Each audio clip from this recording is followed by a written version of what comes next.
దేవునికి మహిమ కలుగునుగాక. ఉదయకాల సమయమందు దేవుని యొక్క వాక్యాన్ని మనము చదువుకుందాము.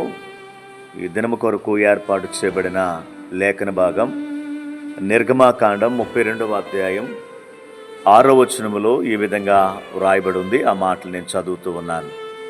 మరునాడు వారు ఉదయమున లేచి దహన బలులను సమాధాన బలులను అర్పించిరి.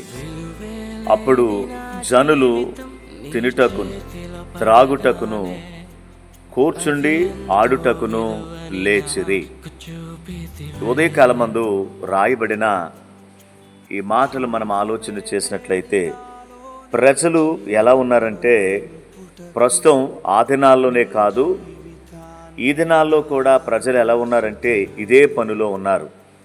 నోవాహు దినాలలో జలప్రలయం వచ్చినంత వరకు కూడా జనులు ఇదే పని చేశారు. తినటం, త్రాగడం, సుఖించడం, వీటికే చాలామంది అలవాటైపోయారు. ఈ రోజుల్లో కూడా ప్రజలు ఎలా ఉన్నారంటే విచ్చలవిడిగా తిరుగుతూ ఉన్నారు.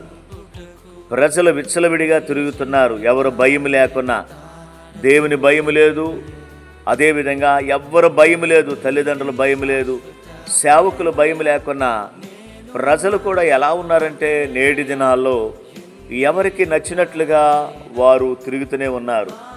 ఎవరికి నచ్చినట్లుగా వారు జీవిస్తూనే ఉన్నారు. ఈ ఉదయకాల సమయమందు దేవుని యొక్క మాటలు అదే తెలియచేస్తూ ఉన్నాయి. మోషే కొండ మీద ప్రార్థన చేస్తూ ఉంటుంటే పాలిములో ఇశ్రాయేలు ప్రజలందరూ కూడా వారు ఏ విధంగా ఉన్నారంటే తింటున్నారు, త్రాగుతూ ఉన్నారు, ఆడుటకును నాట్యమాడుటకు వారందరూ కూడా లేచున్నారని దేవుని వాక్యములో వ్రాయబడి ఉంది. ఈరోజు దేవుని మందిరములో ఉండవలసిన విశ్వాసులు, దేవుని సంఘములో ఉండవలసిన విశ్వాసులు, ఈరోజు అటువంటి విశ్వాసులు ఎక్కడున్నారని అంటే విచ్చలవిడిగా ఉండే స్థలాల్లో తిరుగుతూ ఉన్నారు. మందిరాలు లేవు, సహవాసము లేవు, ప్రార్థన లేదు. దేవుని సన్నిధిలో దేవుని మహిమను పొందవలసిన వారు ఎక్కడున్నారని అంటే బైబిల్లో వ్రాయబడి ఉంది, వారు ఒకటి తినటానికిని. దేవుని యొక్క రాజ్యము ఏమండి భోజనము పానము కాదు.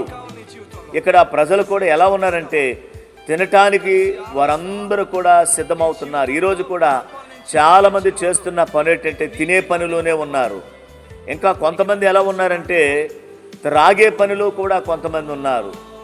ఏమంటే ఈరోజు ఎక్కడ చూసినా కూడా చాలామంది, ఏ స్థలములో చూసినా కూడా ఎక్కువగా మనకు కనిపిస్తుంది త్రాగేవారే మనకు కనిపిస్తూ ఉన్నారు. ఇక మూడవదిగా వారు ఏం చేస్తున్నారంటే కూర్చుండి ఆడుటకును వారు లేచి ఉన్నారని దేవుని వాక్యములో వ్రాయబడి ఉంది. ఈరోజు ప్రజల యొక్క పరిస్థితి ఎలా ఉందనంటే, ఇదిగో ఎక్కడ చూసినా కూడా చూడండి తినటం, డ్యాన్సులు వేయటం, ఈరోజు రకరకాలైన కార్యక్రమాలు జరుగుతూ దేవునికి దుఃఖాన్ని కలిగించే విధంగా ప్రజలు జీవిస్తూ ఉన్నారు. దేవుని రాకడ సమీపంగా ఉంది. దేవుని యొక్క రాకడకు గుర్తులన్నీ కూడా నెరవేరిపోతూ ఉన్నాయి.